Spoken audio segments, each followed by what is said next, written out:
Child improvement programme के अंतर्गत विद्यार्थियों का जो दक्षता में चयन किया गया था, उन विद्यार्थियों का टेस्ट लेने के उपरांत जो उनकी डाटा है, कितने बच्चे किस स्तर पर टेस्ट में पास हुए, उसे ऑनलाइन अपडेट करना अनिवार्य है। बिहार में सारे विद्यालयों को ये बात की जानकारी नहीं होने के कारण बहुत सारे विद्यालयों का जो ऑनलाइन डाटा है वो सबमिट नहीं हुआ है।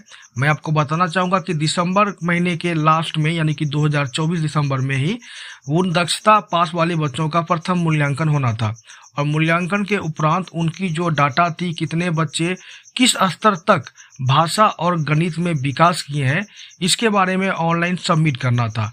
तो ये चीज़ें नहीं हो पाई बिहार में। तो आज की इस वीडियो में आपको पूरा प्रोसेस बताऊंगा, समझाऊंगा कि कैसे आपको अपने विद्यालय स्तर पर दक्षता में जितने भी विद्यार्थियों का आपने चयन किया उनका कैसे टेस्ट लेना है और टेस्ट लेने के उपरांत जो एक फॉर्मेट है उस फॉर्मेट को कैसे फिल करनी है। और ये फिल करने के बाद ही आप जब वेबसाइट पे आएंगे, ये वेबसाइट की लिंक है, जब आप वेबसाइट पे आएंगे ये जीपी कनेक्ट वाली वेबसाइट पे, तो यहाँ पर देखिए आपको कुछ ऑप्शन फिल करने पड़ते हैं, बेस लाइन असेसमेंट और मिड लाइन असेसमेंट और इन लाइन असेसमेंट। तो इसे फिल करने से पहले आपको मैं यहाँ पे फॉर्मेट दिखाना चाहूँगा। ये फॉर्मेट आपको फिल करना पड़ता है और ये फॉर्मेट कहाँ से मिलेगा आपको, फॉर्मेट की डाउनलोडिंग लिंक मैं आपको डिस्क्रिप्शन में दे दूंगा। आप जाकर के वहाँ से ये फॉर्मेट को डाउनलोड करेंगे। फॉर्मेट देखने में बड़ा आसान है, लेकिन इसमें किस तरह से कहाँ पे क्या फिल करनी है ये चीज़ें मैं आपको आगे समझाता हूँ। नमस्कार, मैं हरिशंकर, आप देख रहे हैं TRT Hindi YouTube channel. Video अच्छी लगी तो वीडियो को लाइक और चैनल को सब्सक्राइब करना ना भूलें। अगर आप बिहार के किसी भी गवर्नमेंट स्कूल में सरकारी शिक्षक हैं या प्रधानाध्यापक है तो इस वीडियो को लास्ट तक जरूर देखिएगा। ये वीडियो आप लोगों के लिए अनिवार्य है।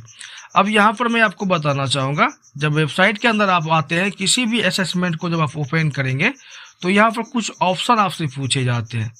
यहाँ पर जैसे कि देख लीजिए, लैंग्वेज के अंदर कितने बच्चे आपके बिगिनर में रहे, प्रारंभिक स्तर पर पास किए, कितने बच्चों को अक्षर का ज्ञान ठीक से हो पाया और आगे वो जाकर के फेल हो गए, कितने बच्चे वर्ड वेरिफिकेशन में ठीक ठाक रहे, कितने बच्चे पैराग्राफ को ठीक से पढ़ सके और कितने बच्चे स्टोरी को बखूबी ठीक से पढ़ सके। ये सारी डाटा आपको तैयार करनी है और ये सारी डाटा जब तक आप ऑफलाइन तैयार नहीं करेंगे तो ऑनलाइन फिल करने में आपको परेशानी होगी।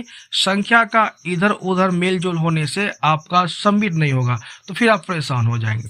आइए, सबसे पहले हम लोग जानते हैं कि जो भाषा है यानी कि लैंग्वेज है, उसकी जो टेस्ट लेनी है वो टेस्ट कैसे लेनी है। टेस्ट लेने के लिए यहाँ पर देख लीजिए एक फॉर्मेट जारी किया गया है, चिल्ड्रन टेस्टिंग लैंग्वेज, यानी कि भाषा का टेस्ट लेना है। अब यहाँ पर एक चीज़ देखिए, यहाँ पे कहा जा रहा है कि 5 सवाल पूछनी है आपको, 5 में से 4 सही होना चाहिए।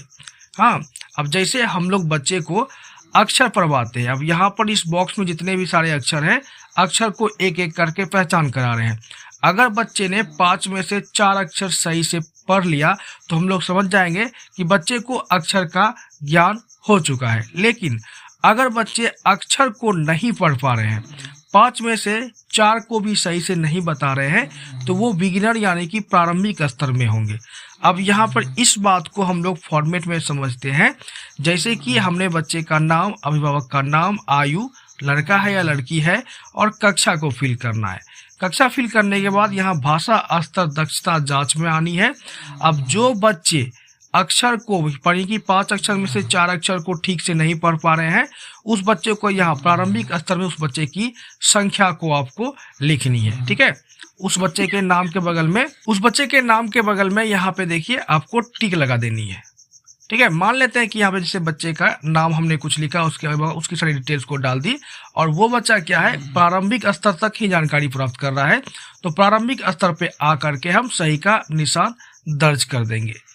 ठीक उसी प्रकार से अब यहाँ पर देख लीजिए, हम लोग आगे बढ़ते हैं। अब जहाँ पे बच्चे अगर 5 यानी कि अक्षर का ज्ञान उनको मालूम है तो हम उनको फिर शब्द पढ़वाएंगे और 5 शब्दों में यहाँ पे देखिए बहुत सारे शब्द लिखे हुए बॉक्स के अंदर। अगर इस बॉक्स के अंदर के सारे शब्दों में से अगर बच्चे ने 4 शब्द को ठीक से पढ़ दिया तो यानी कि उनको वर्ड का भी ज्ञान आ चुका है। अब हम लोग आगे बढ़ेंगे। अब उस बच्चे को अनुच्छेद पढ़ने को कहेंगे। जब बच्चे यहाँ पर इस अनुच्छेद को सही तरीके से पढ़ लेंगे बिना किसी हिचकिचाहट के, 5 में से अगर 1-2 गलती करते हैं तो चलिए चल सकता है, लेकिन अगर पूरी गलती कर दी है तो फिर वहाँ पे उनको हम शब्द वाले में ही रखेंगे। हाँ, अब उदाहरण के लिए मैं आपको बताना चाहूंगा, बच्चे ने अक्षर ज्ञान को पास कर लिया और शब्द ज्ञान को भी पास कर लिया और अनुच्छेद में आकर कर उनसे गलती हो रही है। तब हम यहाँ फॉर्मेट में क्या करेंगे, यहाँ पे बच्चे को शब्द ज्ञान वाले बॉक्स में सही का निशान लगाएंगे, यानी कि बच्चे को शब्द का ज्ञान है और अनुच्छेद का ज्ञान नहीं है, यानी कि ये सारे बॉक्स खाली रहेंगे और शब्द वाले ऑप्शन में सही का टिक हम लोग निशान लगा देंगे। अब ठीक उसी प्रकार से बच्चे को ये कहानी पढ़ने को हम लोग कहेंगे। अगर बच्चे कहानी पढ़ने में कुछ शब्दों को, यानी कि 2 से 3 शब्दों को अगर गलत पढ़ रहे हैं, अगर बच्चे कहानी में यहाँ पे अगर कहानी को पढ़ रहे हैं, पढ़ते वक्त 2 से 3 शब्दों को पढ़ने में गलती कर रहे हैं, तो भी वो पास कर जाएंगे। लेकिन अगर बहुत ज़्यादा गलती कर रहे हैं तो फिर यहाँ पे वो कहानी स्तर से पीछे रह जाएंगे, एक स्टेप पीछे, उनको अनुच्छेद वाले ऑप्शन में रखा जाएगा।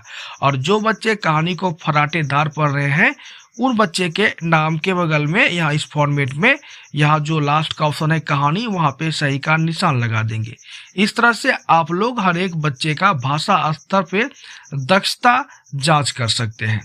अब यहाँ पे दक्षता जांच करने के बाद, यहाँ भाषा का जांच होने के बाद गणित स्तर जांच आता है। अब गणितीय स्तर की जांच कैसे करनी है वो भी मैं आपको यहाँ पे समझा देता हूँ।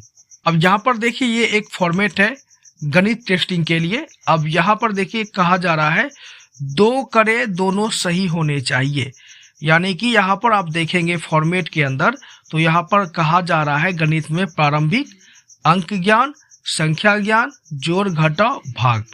अब यहाँ पर हम लोग बात करते हैं, यहाँ पे आएंगे हम लोग गणित टेस्टिंग वाले कॉलम में। अब सबसे पहला है अंक पहचान। बच्चे से हम लोग अंक की पहचान कराएंगे और यहाँ पे जो हम 5 अंक पूछेंगे, अगर बच्चे ने 4 भी सही जवाब दिया तो बच्चे अंक पहचान में पास कर जाएंगे।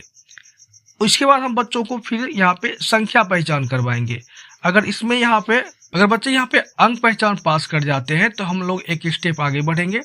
अब संख्या पहचान की बारी आएगी। संख्या पहचान में हम लोग बच्चे से 5 सवाल पूछेंगे, 5 संख्या को पहचानने को कहेंगे। अगर 5 में से 4 भी वे सही कर देते हैं तो फिर वे संख्या पहचान में भी पास हो जाएंगे। अब उनसे हम लोग एक स्टेप आगे चलेंगे। यहाँ पे देखिए 4 जोड़ है, 4 घटाव है। 4 में से उनको 2 जोड़ 2 घटाव बनानी है। अगर सही बना लेते हैं तो वो जोड़ और घटाव में भी पास कर जाएंगे। और अंत में है, यहाँ पे देखिए 4 भाग में से अगर 1 भाग भी बच्चे सही बना देते हैं तो समझ जाएंगे कि बच्चे भाग को भी बना पा रहे हैं। अब यहाँ जो हम लोग फॉर्मेट फिल करेंगे इसे समझते हैं। बच्चे अगर अंक ज्ञान, यानी कि यहाँ पे अंक ज्ञान में पहचान में वे फेल हो जाते हैं तो वो बच्चे प्रारंभिक स्तर में रह जाएंगे। लेकिन जो बच्चे संख्या ज्ञान में पास हो जाते हैं और जोड़ घटाव गुणा भाग इत्यादि नहीं बना पाते हैं तो उनको हम लोग संख्या वाले कॉलम में ही सही का निशान लगा के रखेंगे। जो बच्चे संख्या को नहीं ठीक से पहचान पा रहे हैं उन्हें हम लोग अंक वाले कॉलम में रखेंगे। जो बच्चे जोड़ घटाव भाग, यहाँ पे देखिए अगर वे जोड़ बना रहे हैं, घटाव बना रहे हैं, ठीक है, और भाग नहीं बना पा रहे तो वो घटाव वाले सेक्शन में उनके सही का निशान लगेगा। और जो बच्चे भाग बना पा रहे उनके बच्चों में के बगल में यहाँ भाग वाले चिन्ह पे हम लोग निशान लगाएंगे। और यहाँ पर देखिए ये पहली दक्षता जांच थी जो कि आपको दिसंबर 2024 में लेनी थी। फिलहाल ये हो चुका है, लेकिन इसकी बेसलाइन डाटा आपको ऑनलाइन फिल करनी है, इसलिए आप इस फॉर्मेट को भी तैयार कर लेंगे। अब यहाँ पे अंतिम दक्षता जांच जो कि मार्च के अंतिम सप्ताह में होगी, इसी मार्च 2025 के अंतिम सप्ताह में आपको बच्चों का यहाँ पे दक्षता टेस्ट लेनी है। टेस्ट लेने के उपरांत जैसे मैंने आपको बताया, आप ये फॉर्मेट यहाँ पे मैं आपको इसकी लिंक दे दूंगा, डाउनलोडिंग लिंक डिस्क्रिप्शन में, आप जाकर डाउनलोड करके प्रिंट आउट करवा लीजिए और बच्चों की यहाँ पे ये हिंदी और गणित का आप जांच कर सकते हैं। आपको अगर ये फॉर्मेट, देखिए कुछ बच्चे उच्च स्तर पे होते हैं, ये तो आपको लो स्तर का था, यहाँ पे उच्च स्तर वालों को आपको इसी फॉर्मेट के अनुसार से आप बोर्ड पे लिखा करके भी विद्यार्थियों की जांच अपने स्तर से भी कर सकते हैं। ये जरूरी नहीं है कि आप फॉर्मेट से ही जांच करवाएंगे, लेकिन ये फॉर्मेट आपको फिल करनी है। उसी तरह से आप लोग बच्चे का टेस्ट लेके ये भाषा स्तर पर दक्षता जांच और ये गणित स्तर पर दक्षता जांच का यहाँ पर आप संख्या बना लेंगे। अब एक इम्पोर्टेंट चीज मैं आपको बताना चाहूँगा, जैसे मान लेते हैं कि दक्षता ज्ञान में 10 बच्चों का आपने चयन किया था, उसमें से 8 बच्चों ने क्या किया कि टेस्ट दिया, और 8 बच्चों में कितने बच्चे प्रारंभिक स्तर पे थे, कितने बच्चे अक्षर स्तर पे थे, कितने बच्चे शब्द, कितने बच्चे अनुच्छेद, कितने बच्चे कहानी, ये आप अलग अलग करके उनकी एक संख्या तैयार कर लेंगे। जब आप बच्चों का पढ़ने सीखने का दक्षता स्तर प्रपत्र तैयार करेंगे तो फिर एक विद्यालय प्रपत्र भी है, इसे भी आपको ही फिल करनी है और ये भी मैं आपको इसी वीडियो में कवर कर देता हूँ। यहाँ पे देखिए एक फॉर्मेट है बच्चों का पढ़ने सीखने का दक्षता स्तर विद्यालय समीकरण प्रपत्र और ये समीकरण भी आपको तैयार करनी है, जहाँ पर कि सबसे पहले आप जिला का नाम, विद्यालय का नाम, विद्यालय में कुल कितने शिक्षक हैं उनकी संख्या दर्ज करेंगे, आप किस प्रखंड में आते हैं उस प्रखंड को लिखेंगे, पंचायत का नाम और विद्यालय का यूडाइस कोड दर्ज करेंगे। फिर विद्यालय का प्रकार में यहाँ पे अगर आप विद्यालय आपका प्राथमिक है, विद्यालय के प्रकार में अगर विद्यालय आपका 1 to 5 तक चल रहा है तो यहाँ पे आप प्राथमिक लिखेंगे, अगर विद्यालय आपका 1 to 8 है तो यहाँ पे आप मध्य दर्ज करेंगे। अब यहाँ पे कहता है नामित शिक्षकों की संख्या। विद्यालय में जो दक्षता पढ़ाने के लिए आपने शिक्षकों का चयन किया था, क्लास 1 और 2 के लिए कितने शिक्षक थे उन शिक्षकों की आप संख्या दर्ज करेंगे। क्लास 3 to 5 में कितने शिक्षकों का आपने चयन किया वो संख्या आप दर्ज करेंगे और क्लास 6 to 8 में कितने शिक्षकों का आपने चयन किया था वो यहाँ पे आप दर्ज करेंगे। दर्ज करने के बाद यहाँ पे जो पहली दक्षता जांच का वो दिनांक फिल करेंगे। फिल करने के उपरांत यहाँ पे देखिए वर्ग 1 है। अब यहाँ पे कुल नामित बच्चे हैं। मान लेते हैं कि प्रथम क्लास में हमारे पास 10 बच्चे दक्षता में नामित थे तो हम लोग यहाँ 10 लिखेंगे।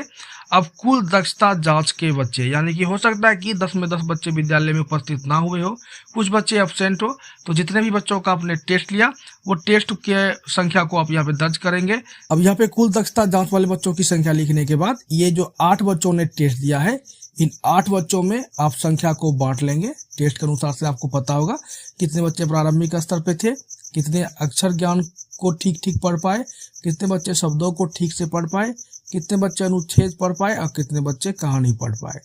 और इन्हीं बच्चों का आप यहाँ पे गणित का भी डाटा फिल करेंगे। इस तरह से आप वर्ग वाइज सारे डाटा को फिल करेंगे, कुल वगैरह यहाँ पर लिख लेंगे। ये फॉर्मेट आप तैयार कर लेंगे।